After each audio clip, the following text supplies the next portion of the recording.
Good morning, everyone, and welcome to Early Morning Core. I'm your host, Tristan, and today we are going to be going over possibly my favorite home invasion movie, You're Next.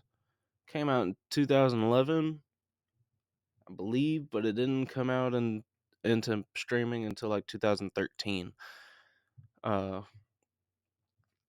but like I said, this is possibly my favorite home invasion. It is right up there with The Strangers, with the Purge movie.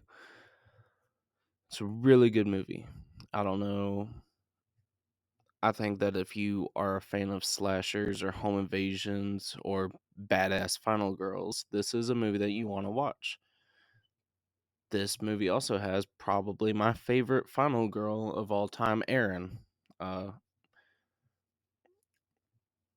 but like I said, she's a real badass, and she's kind of like more realistic, I'm going to say, with her decisions, but she's even like smarter than that as well. I'm gonna go ahead and say I have wrote down more for this movie, like in terms of watching the movie and taking notes. I've wrote down way more for this movie than I have any other, like at least a page more than any other. Most of them I only do like the front of a page. Uh, I think it was for Undertone, Midsummer, and Heretic, where I didn't even take notes. I just went based off of memory, and then after that, it's only gotten more and more. Like the first couple, shoot, I can't even remember what it was. I only did like the front of a page, and then I just did spell, and I did the front and half of the back of that page. And then for this movie, I did the front and the back of a page, and then half of another page. So, but I've got I've got some little details and fun factoids about this movie. Okay, so the director is Adam Wingard, writer Simon Barrett.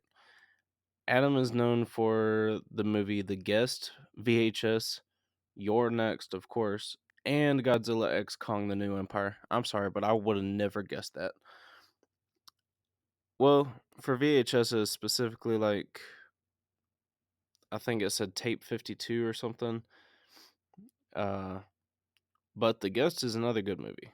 If you haven't seen The Guest, you should go watch that too.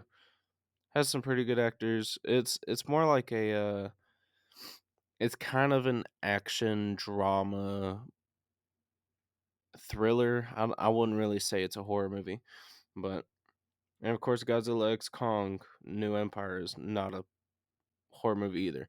But Simon Barrett, of course, has helped or wrote the same things, and one of the three masks was also played by Simon Barrett, which is really cool. The writer got to play as one of the killers.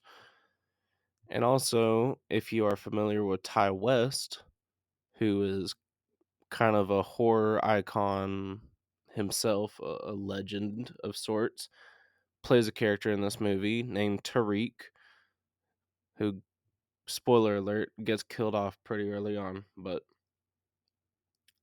the budget for this movie was $1 million, and it grossed over 26.8 million. So this movie was successful. If you're like me, you did not watch it when it came to theaters or whenever. Uh,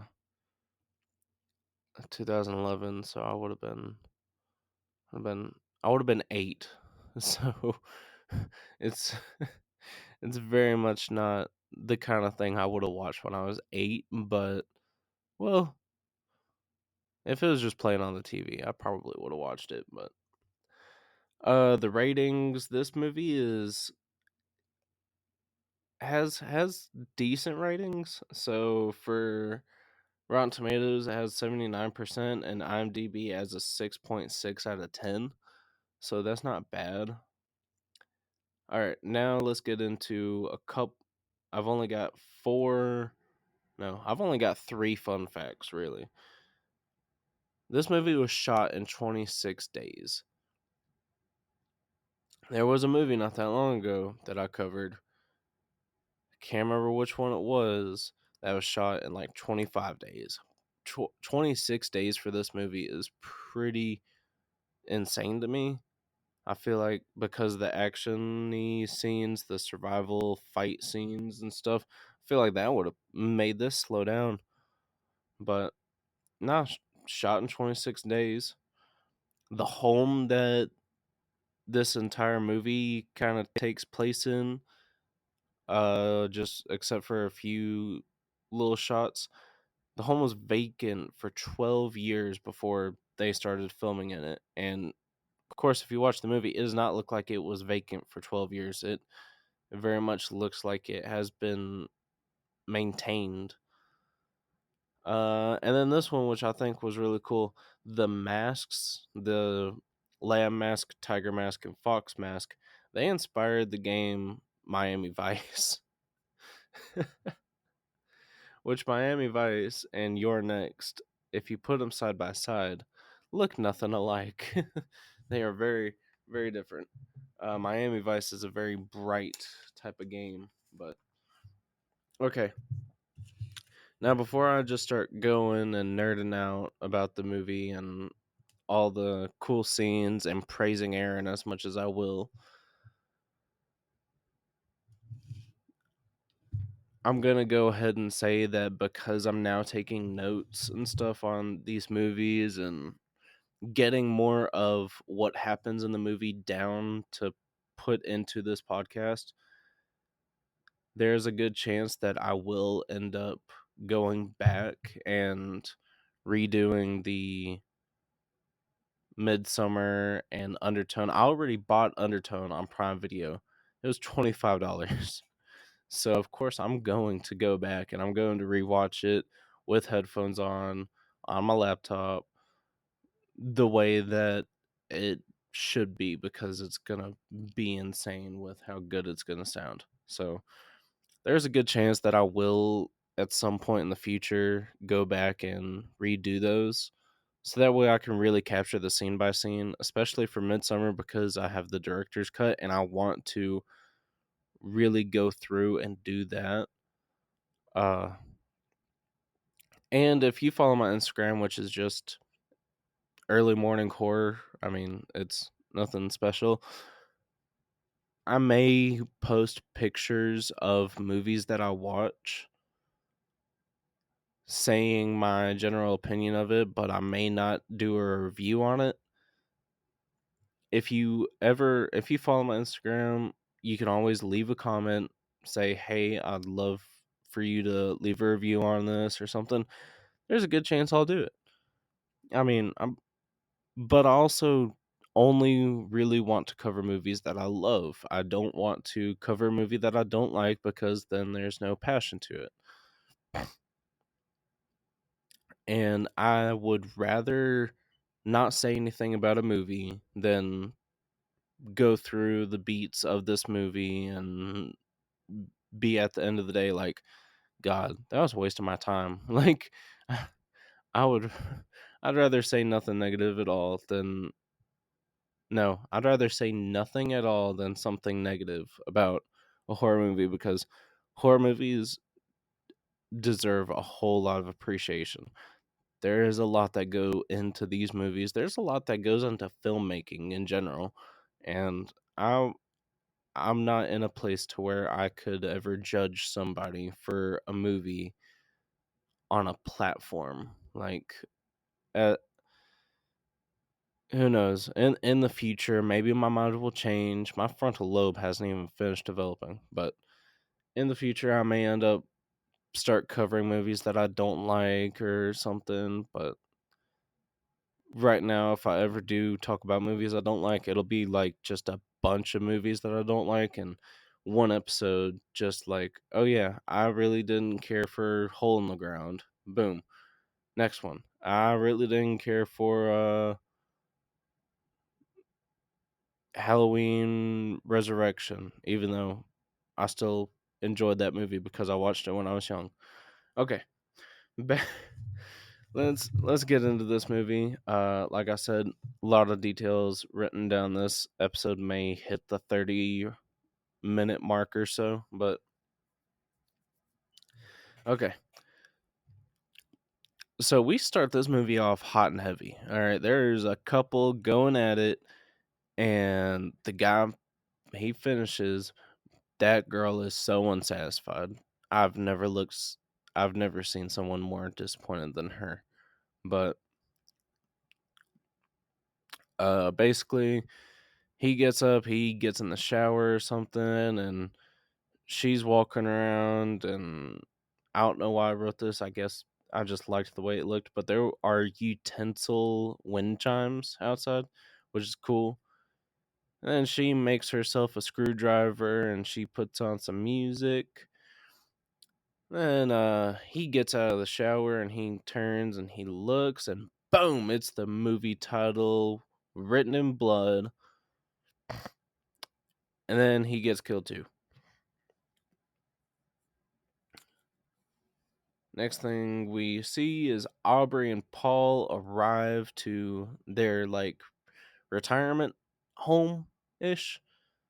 That's what he kind of refers to it as. That's the house he's going to retire to later on. But the doors open.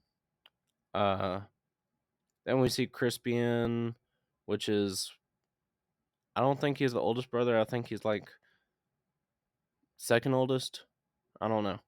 But Crispian and Aaron are driving. Again, this is where my details kind of throw myself off because it is swapping back and forth. But uh Aubrey is downstairs doing something, don't know where Paul is, and then it sounds like there's some heavy footsteps or somebody fell upstairs, like so much so that the chandelier shook. And I wrote down, someone is obviously upstairs. And Paul grabs a walking stick after being convinced that somebody is upstairs by Aubrey. But he grabs this walking stick and uh Paul's upstairs checking every room and he's about to open up this closet and he about shit himself because Crispian scared him. Crispian came up behind him and said, "Hey dad, what are you doing?" No, but Crispian stopped him from opening that closet. So, and after they walk away, the closet door creaks just a little bit more open and it's like, "Oh yeah, somebody was definitely in that closet." We find out that Paul bought the house and Crispian is kind of talking negatively about his family, but Aaron sounded a little bit jealous of his parents because his parents are like lovely people. His parents seem awesome. Aubrey is very nice. Paul's very nice. I like both of them. But it's been a long time since the last family reunion. Like, we're talking years and years. Because they just don't get along. They really don't. And Drake is kind of a older brother bully type, calling Crispy and chubby and uh messing with them, stuff like that. Just normal sibling stuff. I wouldn't know about that. My older brother is not like that. But it's very much like a media or kind of a real thing. Again, I really wouldn't know. But it is late at night, and Aubrey is getting a glass of water from the kitchen. Somebody's outside staring at her. Like, we can only tell because of the reflection, because we are kind of seeing it from the mask's view. Uh,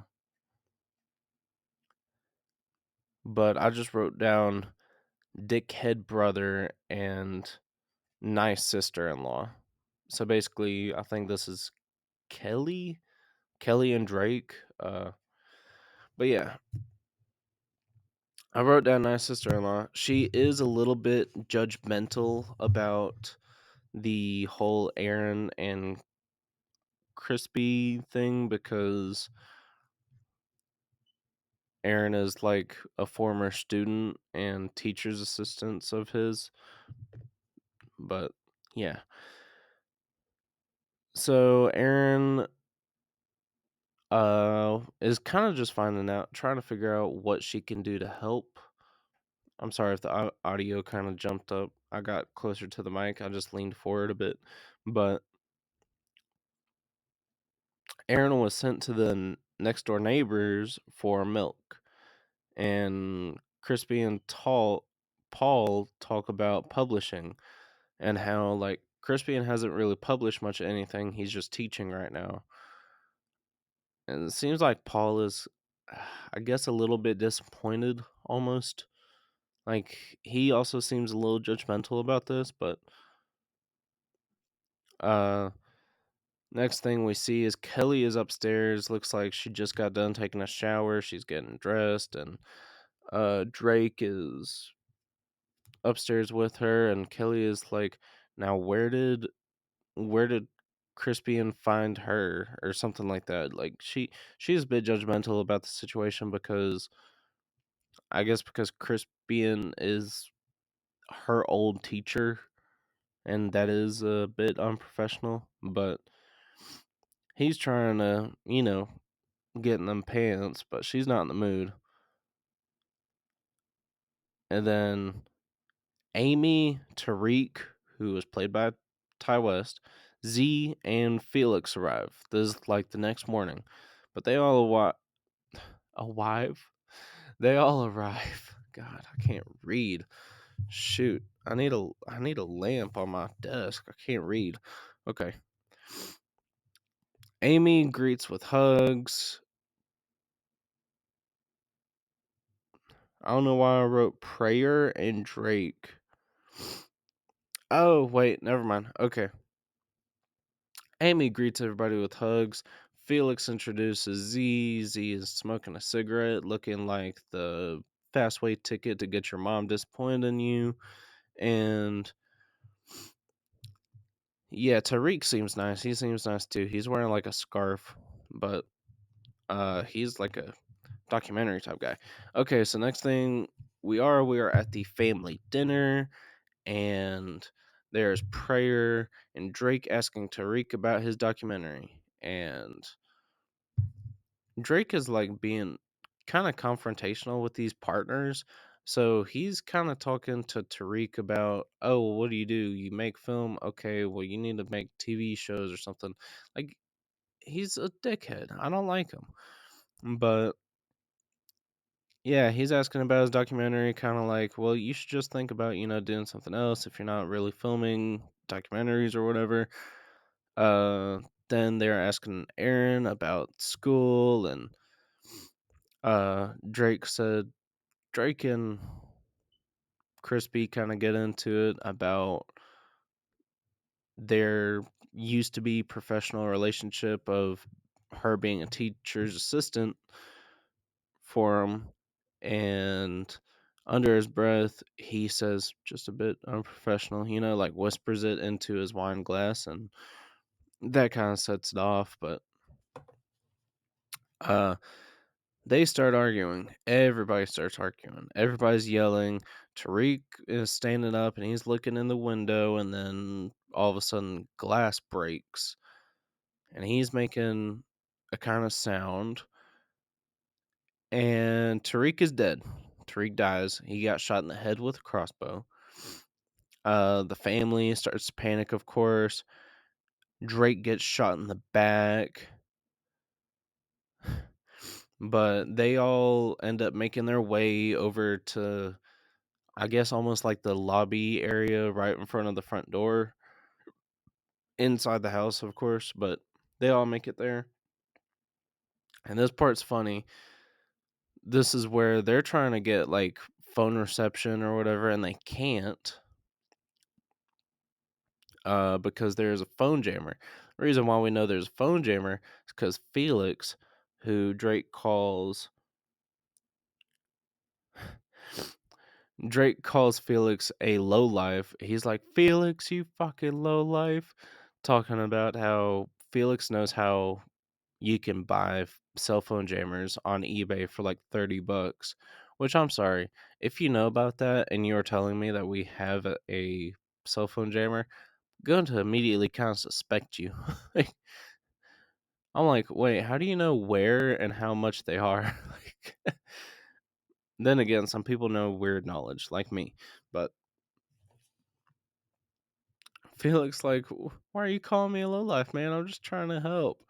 So Felix is kind of like, we all need to run out the front door, right? Who's the fastest? And Drake is like, I'm the fastest, but there's an arrow on my back. And Crispy is like, what does an arrow on your back have to do with your legs? It's God. And Drake calls him like a fat fuck or something. It is so funny. This movie does have some funny moments, but uh, yeah, I wrote Aaron a leader because Aaron's kind of like trying to get everybody in order right now. Like everybody, yeah. She's being a leader. She's taking charge. She's trying to get everybody calmed down, everybody focused, everything. But oh, I even wrote it down. I said this shit funny, and I put in quotation marks. What does an arrow in your back have to do with your legs? Drake called Crispy a fat fuck, and then Amy is lining up to run out the front door because that's like the easiest, fastest way to get some help is if you leave because there's a cell phone jammer, right? So Amy takes off running and boom. Okay. Yep. It is Amy's dead. Amy got her throat slit on this wire that was stretched across at neck level and it was deep. Oh yeah, she bled out quick. But Erin was securing downstairs. She's closing up all the windows, locking them, stuff like that. Aubrey was upstairs because she's like panicking. Her daughter just died. And she got killed by Fox Mask in bed. Sucks. It was really sad. But Tiger Mask is outside, and I wrote down he fucked around and found out by getting pinned to the wall by Aaron next to the window because Tiger Mask decided it'd be a smart idea to grab this woman as she is going through drawers getting weapons. So yeah, he grabbed her, like broke the window, grabbed her by the hair, and she proceeded to pin his arm to the wall next to the window, which is kind of like a. She did grab another weapon to try and finish him off, but he already got out by that point. But there's another title card with "You're Next" written in blood next to Aubrey. Kelly was freaking out, so she decided to run out. Drake tried to follow, and he ducked underneath the wire, but the arrow in his back got caught on the wire. So he was like, "Oh god, that hurt," and then he pulled it out, and then he passed out because he's probably lost a decent amount of blood. But after Crispian and Aaron drag Drake, actually, I think did Z help? I can't remember, but they drag him back inside. They kind of hide him away somewhere. Uh, Crispy says he's going to go get the car. He grabs like a cleaver. And I wrote, Kelly made it to the sheet mask next door. She gets killed. Yeah, she gets like an axe to the skull. But Crispy leaving, hiding Drake, Aaron getting weapons out of the kitchen, like she's grabbing up all the knives, meat cleaver, anything that she can get. Uh, but she was attacked by Tiger Mask, and Aaron decided to proceed to break his kneecap with a meat tenderizer and then tenderize the back of his head real nice. And I wrote down, she fucked him up, because she really did. It is said so by Felix later on. But Paul was upstairs looking around and found the closet has like a sleeping bag and a bunch of food, and it looks like a bottle of piss. But power goes out, and Felix is up there, scares Paul, and then Paul gets his throat slit by Fox Mask in front of Felix and Z. So yeah, that sucks. This is how we find out that Felix and Z are in on it. But Lamb Mask finds Tiger Mask, and he's going through it. He's like screaming. He's devastated about this, but he ends up hearing Aaron make a sound over at the basement stairs where she's at. Uh, and Lamb Mask is over there trying to break the door down. Then Drake comes stumbling out, and Aaron stabs Lamb in the back while his back is turned to her, and uh, he takes off running, but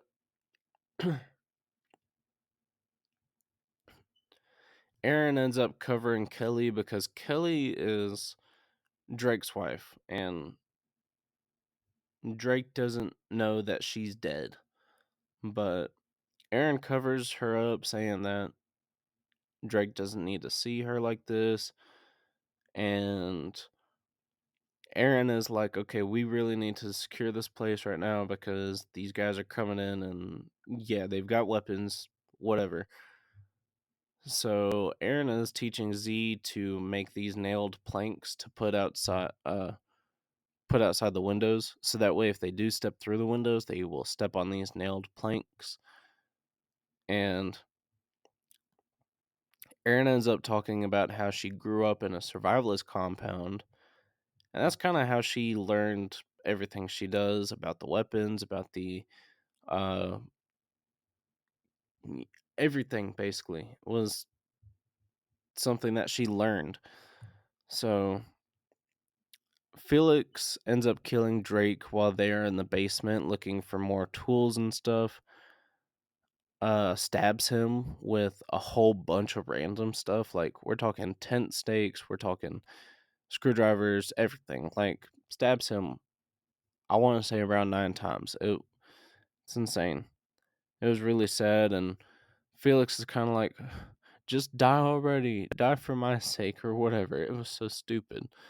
But Aaron goes upstairs, uh, and is investigating the dead bodies, and Aaron sees Fox Mask out of the corner of her eye, and she throws her meat tenderizer at him, misses, but she jumps out this second story window, and she's got glass in her thigh, and she's running off like she's true survival right now.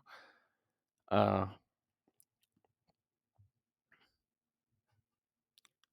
she jumps out. She runs over to a tree to get this glass out of her leg, and she wraps it up, and uh, Lamb Mask sees her and about shoots her with his crossbow. Like, it was lucky that she survived that part. But she runs inside, and Lamb is stepping in. Lamb sees this nailed plank and is like, okay, I'm not going to step on that. I'm going to step right here. He doesn't see the second nailed plank, and that's the one that he steps on. And oh my god, it is funny seeing him like walk over. He's screaming. He's trying to pull it off. He ends up getting it off, and he pulls his boot off, and he's bleeding everywhere. And Felix is like, "Hey, don't get your DNA everywhere." Like, the dude can't help it. He just stepped on a 5-inch long nail. Like, but and then I wrote down Z a freak, which This is because Z tries to seduce Felix next to his dead mom. And not only that, but she even mentions it. She's like, "You don't want to fuck me next to your dead mother?" And it's like, no, why would I? So fucked up. God, Z is disgusting. But Aaron finds out the truth about Felix and Z being in on this because she's hidden away and she is like behind these curtains or whatever. And of course, at the perfect timing, Aaron's phone decides to go off, and Fox Mask decides to kind of start investigating where it came from. And Aaron punches him in the throat and takes off running. She runs outside and then circles around to this broken window and climbs back inside like the genius that she is. But it was so funny seeing her punch Fox Mask in the throat. I loved that. Uh, so Lamb is looking for her. Lamb is like, well, what if she went back inside through this window? And he decides to look in, and boom, he gets stabbed in the head. He's dead. And she decides to set up this trap with the axe at the front door. So that way, if somebody comes on the front door, it'll set off this axe to swing down and, you know, kill you. But Felix and Fox and Z split up to look for Aaron. But Felix is like, I want that crossbow. So Fox gives it over, and Fox has this machete. Fox goes back inside just in case she did circle back around. Uh, she goes down to the basement, breaks all of the overhead lights, and sets up this camera that has the flash go off like every 2 seconds or something like that. So Fox is walking towards this camera, and Aaron kills him with like a small wooden log, just beats him over the head and kills him by getting him from the side because all of his focus is on this camera. But Aaron ends up fighting Z and Felix. It's kind of like a funny moment where she grabs this pan of water that was boiling earlier and throws it at Felix, and Felix is like, "It's not even warm, you dumb bitch," and he falls, he slips and falls. But yeah, they have a good fight and tussle, but Aaron kills them both. Kills Felix with like the most memorable kill, which is a blender to the head and turning it on. But she sits down with next to both of them in the kitchen like she just wants a break right now. And Crispy calls Felix asking if it's all over, and he's apologizing, because he can't handle blood and this and that, and how much of a pussy he is.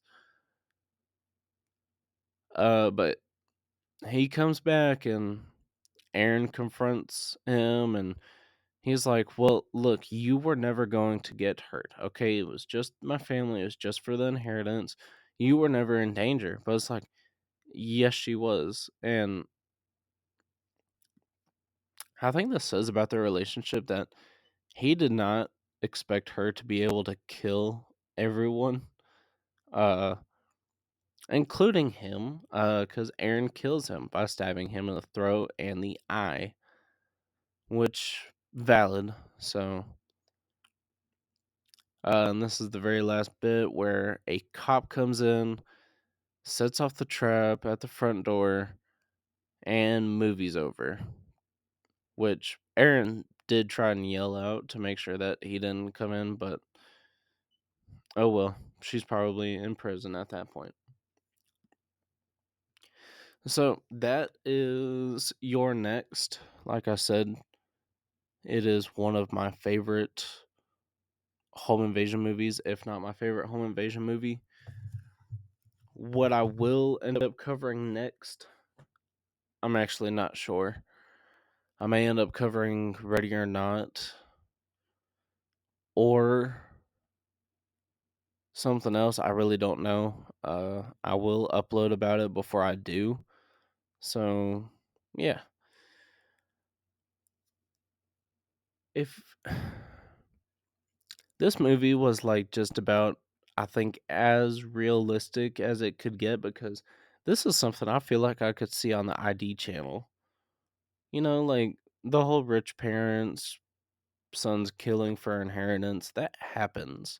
That happens way more often than we think. And it's really sad because you usually end up getting caught and you don't get the inheritance. So it's like you killed your parents for no reason. Uh but yeah, like I said, that's Your Next. Please go check it out. I think it's on Prime Video right now. And I'm sure you can find it on other places. I'm sure you can find it at a used DVD store. But it's a really good movie. Good survivalist type fight scenes. It's pretty even with how it goes back and forth. And I forgot to say this, but it was actually linked earlier where Paul was trying to open up the closet. How he was trying to open up the closet while looking for whoever was upstairs. It was Crispy that stopped him. Crispy stopped him because he probably knew that that killer was in that closet, and if this killer kills Paul, then the rest of the plan falls apart. So, but yeah, uh there are a bunch of horror movies coming out this year. I'm not going to be able to cover all the ones that are coming out in theaters or anything like that. So, the only ones that I might be able to cover and the ones that I'm really trying to cover is Obsession and Backrooms.